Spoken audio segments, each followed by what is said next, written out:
Mecanismos da Mediunidade. 11º livro da coleção A Vida no Mundo Espiritual. Ditado pelo espírito André Luiz e psicografado pelo médium brasileiro Francisco Cândido Xavier, em 1959 e lançado em 1960. Capítulo 22. Mediunidade curativa. Mente psicossoma. Compreendendo-se o envoltório psicossomático por templo da alma e estruturado em bilhões de células a se caracterizarem por atividade incessante, é natural imaginemos cada centro de força e cada órgão por departamentos de trabalho, interdependentes entre si, não obstante o caráter autônomo atribuído a cada um. Semelhantes peças, no entanto, obedecem ao comando mental sediado no cérebro, que lhes mantém a coesão e o equilíbrio por intermédio das oscilações inestancáveis do pensamento. Temos, assim, as variadas províncias celulares sofrendo o impacto constante das radiações mentais, a lhes absorverem os princípios de ação e reação deste ou daquele teor, pelos quais os processos da saúde e da enfermidade, da harmonia e da desarmonia são associados e desassociados, conforme a direção que lhes imprima a vontade. Naturalmente, não podemos esquecer que o alimento comum garante a subsistência do corpo físico, através da permuta contínua de substâncias com a incessante transformação de energia, e isso acontece porque a força mental conjuga substância e energia na produção dos recursos de apoio à existência e dos elementos reguladores do metabolismo. Além desses fatores, cabe-nos contar com os fatores mentais para a sustentação de todos os agentes da vida, que se fará dessa ou daquela forma segundo a qualidade desses mesmos ingredientes. Conforme a integridade desses princípios, resultará a integridade do poder mecânico da mente para a formação dos anticorpos na intimidade das forças componentes do sistema sanguíneo. Sangue e fluidoterapia. Salientando-se que o sistema hemático no corpo físico representa o conjunto das energias circulantes no corpo espiritual ou psicossoma, energias essas tomadas em princípio pela mente, através da respiração, ao reservatório incomensurável do fluido cósmico, é para ele que nos compete voltar a atenção no estudo de qualquer processo fluidoterápico de tratamento ou de cura.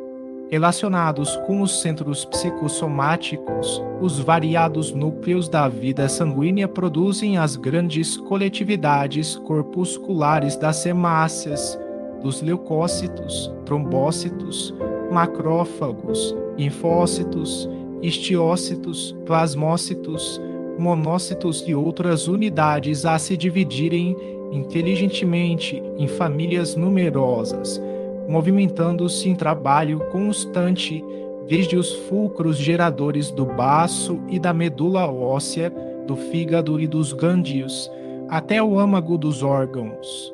Fácil entender que todo dessegramento de natureza física ou moral faz-se refletir, de imediato, por reações mentais consequentes sobre as províncias celulares, determinando situações favoráveis ou desfavoráveis ao equilíbrio orgânico.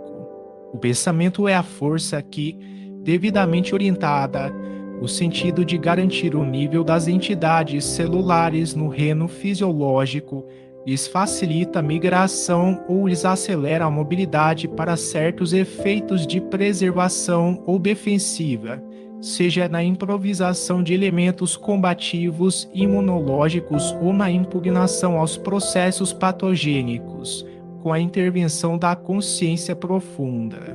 Deduzimos, sem dificuldade, que se é possível a hipnotização da mente humana, com vistas a certos fins, com mais propriedade operar-se a magnetização das entidades corpusculares para efeitos determinados no ajustamento das células. Médium passista. Entendemos que a mediunidade curativa se reveste da mais alta importância desde que é alicerçada nos sentimentos mais puros da mais pura fraternidade. É claro que não nos reportamos aos magnetizadores que desenvolvem as forças que lhes são peculiares no trato da saúde humana. Referimos-nos, sim, aos intérpretes da espiritualidade superior consagrados à assistência providencial aos enfermos para encorajar-lhes a ação. De certo, o estudo da constituição humana lhes é naturalmente aconselhável, tanto quanto ao aluno de enfermagem, embora não seja médico, se recomenda a aquisição de conhecimentos do corpo em si. E do mesmo modo que se aprendiz de rudimentos da medicina precisa atentar para a asepsia do seu quadro de trabalho, o médium passista necessitará vigilância no seu campo de ação, porquanto de sua higiene espiritual resultará o reflexo benfazejo naqueles que se propõem a socorrer. Eis porque se lhe pede a sustentação de hábitos nobres e atividades limpas, com a simplicidade e a humildade por alicerces no serviço de socorro aos doentes, de vez que semelhantes fatores funcionaram à maneira do tungstênio na lâmpada elétrica, suscetível de irradiar a força da usina, produzindo a luz necessária à expulsão da sombra.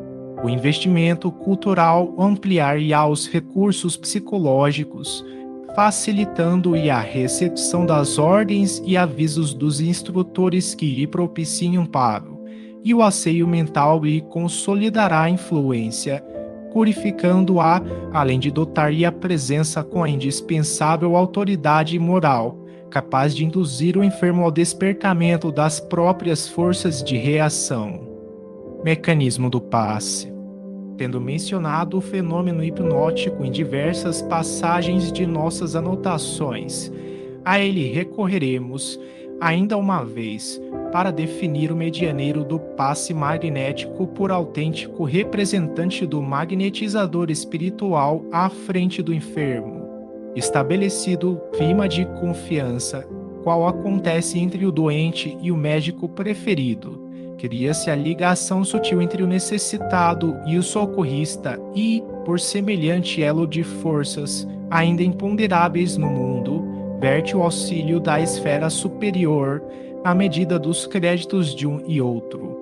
Ao toque da energia emanante do passe, com a supervisão dos benfeitores desencarnados, o próprio enfermo, na pauta da confiança e do merecimento de que dá testemunho, emite ondas mentais características, assimilando os recursos vitais que recebe, retendo-os na própria constituição físico-psicossomática através das várias funções do sangue.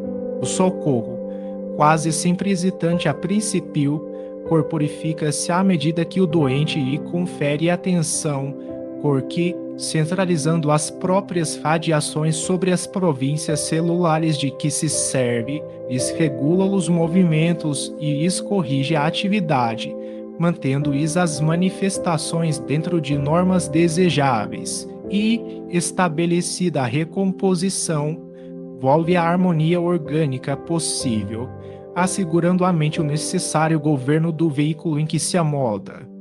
Vontade do paciente.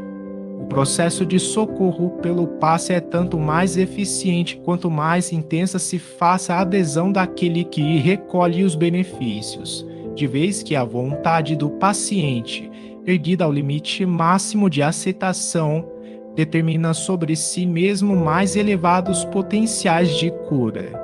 Nesse estado de ambientação, ao influxo dos passes recebidos, as oscilações mentais do enfermo se condensam mecanicamente à direção do trabalho restaurativo, passando a sugeri-lo às entidades celulares do veículo em que se expressam e os milhões de corpúsculos do organismo físico-psicossomático tendem a obedecer instintivamente às ordens recebidas, sintonizando-se com os propósitos do comando espiritual que os agrega. Passe e oração. O passe como gênero de auxílio, invariavelmente aplicável sem qualquer contraindicação, é sempre valioso no tratamento devido aos enfermos de toda a classe, desde as criancinhas tenras aos pacientes em posição provecta na experiência física, reconhecendo-se, no entanto, ser menos rico de resultados imediatos nos doentes adultos que se mostrem jungidos à inconsciência temporária por desajustes complicados do cérebro. Esclareçamos, porém, que, em toda situação e em qualquer tempo, cabe ao médium passista buscar na prece o fio de ligação com os planos mais elevados da vida, porquanto, através da oração, contará com a presença sutil dos instrutores que atendem aos mistérios da providência divina, a utilizarem os recursos para a extensão incessante do eterno bem.